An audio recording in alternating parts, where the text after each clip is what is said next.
Hello, my name is Achim. Today is the 24th of July of 2018, and today I want to talk about the biggest problems we have on Earth and how we can find a solution for it. Let's start at the beginning, perhaps a little bit about me. Maybe you know the ones who follow me on WordPress, they know my alias Green Sniper, and I started with blogging in 2013, and I tried to find a solution for the problems we have. I started with the climate change, then I focused on the evil itself, so some philosophic things, and then I went on, but I didn't really find the root cause. What are the real problems we have on Earth?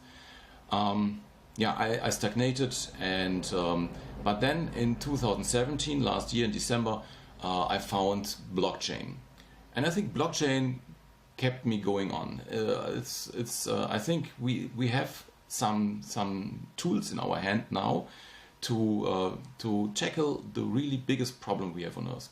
But let us start what kind of problems we can work with.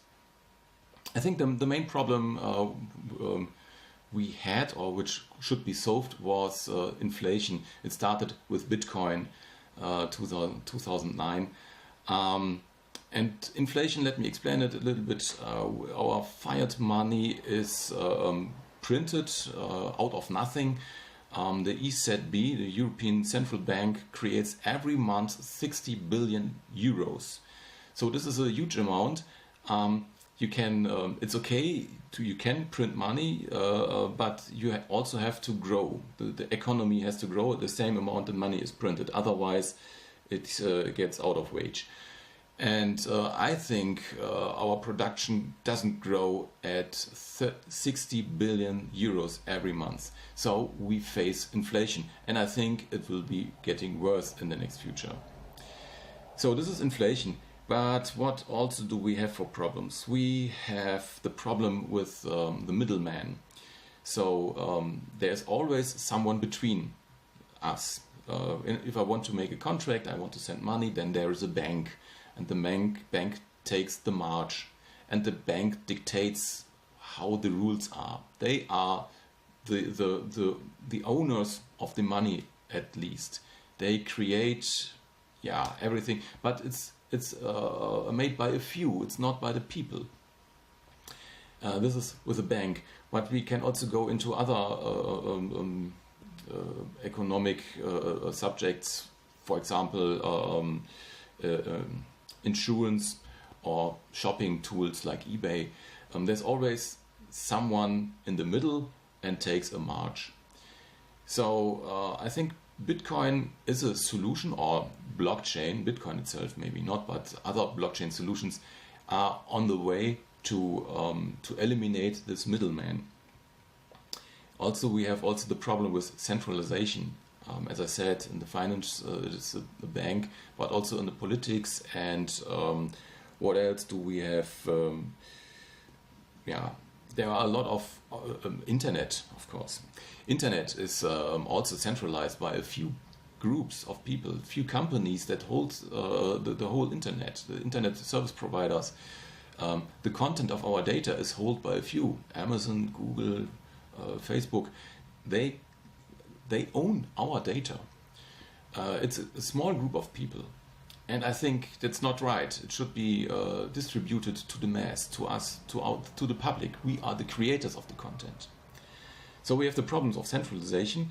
We have the problem with our freedom. We don't work for free. As I said, when we produce content, it's uploaded on Facebook or Google, YouTube. They get the money, but we are the creators. So there is, it's biased. It's not fair. Only a few people get very, very much money, and the rest of the world not. But they are the creators. Facebook, Google, Amazon, and Microsoft owned last year. It was $3 trillion US. $3 trillion US with our content. So these are the problems we face today, but we have the chance to go on. In the moment, there is, as I said, blockchain is a kind of solution, but blockchain has some problems. They are each problem solution is focused for itself. On the one hand, we have Internet of Things. It's called, for example, IOTA focuses on Internet of Things. Then we have social media, Steemit, of course, DLive. It's a very good platform, and it proved that it works. Yes, the content creators get the money back. Look at my accounts, and you will see how much money I earn on Steemit. It's great. But it's also focused on social media. And so you have your blockchain change solutions. We have 1,400 different blockchain solutions in concurrence to each other. I think only a few will survive. But another try is to not to make some concurrence, but to join them together, to make one big net, a grid of blockchain solutions. And this is the way Decenternet goes. Decenternet is a peer-to-peer solution with an operating system, with a browser, with a search engine and some other stuff. And they try to not to centralize, to decentralize. They try to get each solution into a big network. You can call it a second internet. Yes, maybe. But there are a lot of advantages we can achieve. Decenternet is not finished. It's in the beginning, but we have some already existing solutions, and now we have found a way to connect them to each other. And there are some white papers in the net. They explain how it could work, and they already started with it. For example, the Anubis OS is going to be launched in the next weeks or months. The search library, Liberty. It bases on Elasticsearch. Elasticsearch is already there. Options that are already there. Let me explain what Decenternet is, what the most important components of Decenternet are. For the first, we have the cryptocurrency Spice. Then we have, I will explain it later. We have Anubis, it's an operation system. We have Osiris, this is the browser. We have the proof of reliability protocol, and we have a lot of dApps. Let me start with Spice. Spice is a cryptocurrency. You earn Spice by giving your resources.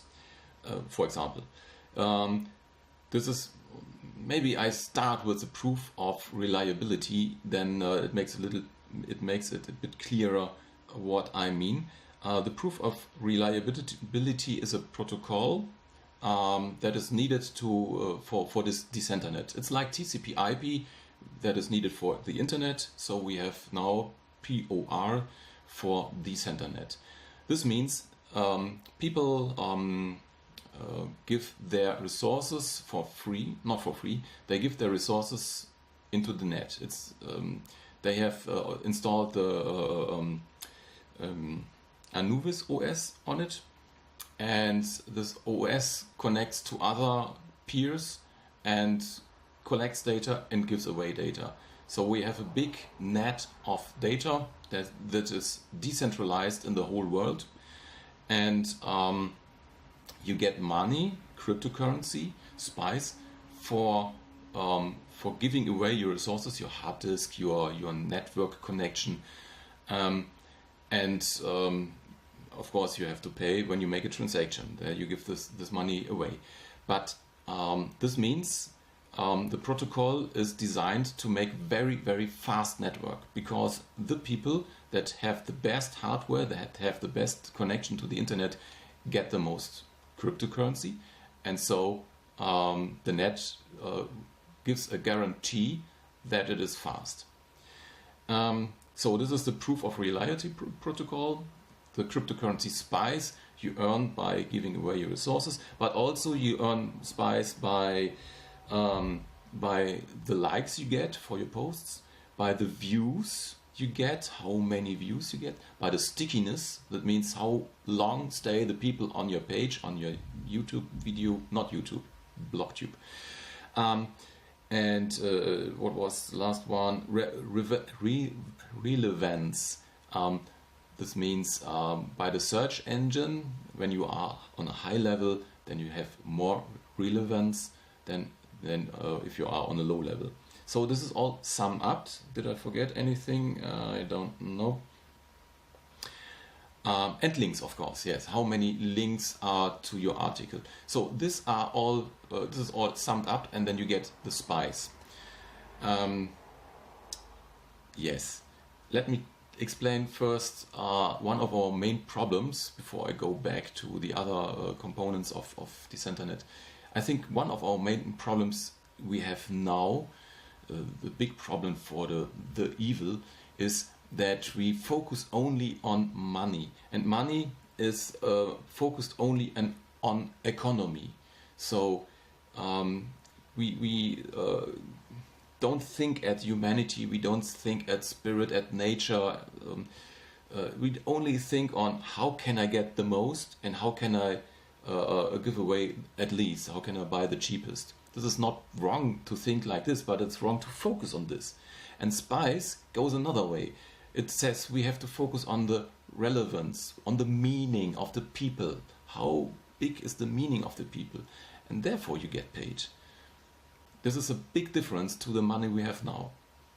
So let's go back to the operating system. I think, okay, it's based on Linux.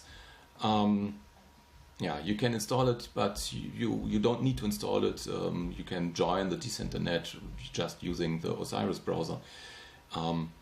But if you install the operating system, then you can earn money by giving away your resources.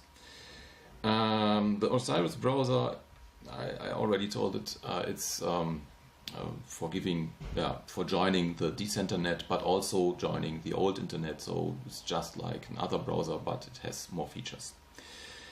Okay, this was where the components of the Decenternet, but it is more because we already have a lot of dApps and webs.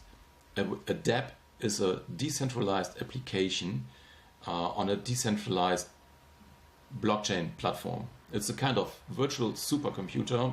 No one can switch it off. No one, not a single person, not no one. Not a single person or not a state can switch it off. It depends. It belongs to the community, and only the community is able to make changes. So this is real democratic, and so we have a supercomputer, and on this supercomputer there are running some apps. You know it maybe from CryptoKitties or. So, and you can join these apps via the Osiris browser, and there are a lot of dApps in the moment which are growing and are being built, but they are now able, with the Decenternet, able to be connected to each other.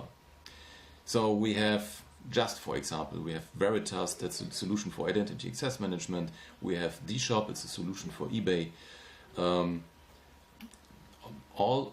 It's like eBay, but without a middleman. All these solutions don't have a middleman, so you can save the march. DShop, okay. We have Invol, this is an Internet of Things integration solution. We have the Liberty search engine, which is designed for the truth. So there is not a single company that censors, says this is okay, this is not okay. It is owned by us, and this means we are able to, for example, create a jury, a voted jury, and this jury says this shall be shown and this is not. This is hidden and this is allowed. So we avoid pornography, hate speech, and something like this. Yes, this is a big difference to Facebook or Google. We have tokenizing engines like Apollo. There shall be a Anubis exchange, cryptocurrency exchange platform where you can exchange for free. There is a solution where you can go, where you get a debit card and you go into a shop like Visa and you pay normal fiat money like US dollar or euro, but you pay spice on it, and you pay in euro, for example, so that it is easy for everyone. Themis is a credit rating and reference data management. Janus is an education platform, a school which connects the contents from schools and universities. Tor is an insurance platform. Moven is a ride-sharing platform. BlockTube is a like DTube, like YouTube, but it's much faster, and the content belongs to us, and we earn from the content. So this is a big picture of a vision we have, but everything starts as a vision, with a vision. Also the Bitcoin started with a vision, and we have achieved a lot. And I think we can go on with this vision. There are a lot of tools we have right now. We can use them. We have to learn how they work. We can bring them all together in the Decenternet. And yes, I think we have a chance to change this world. And I think let's do it. This is from me. Thank you for listening. Bye bye.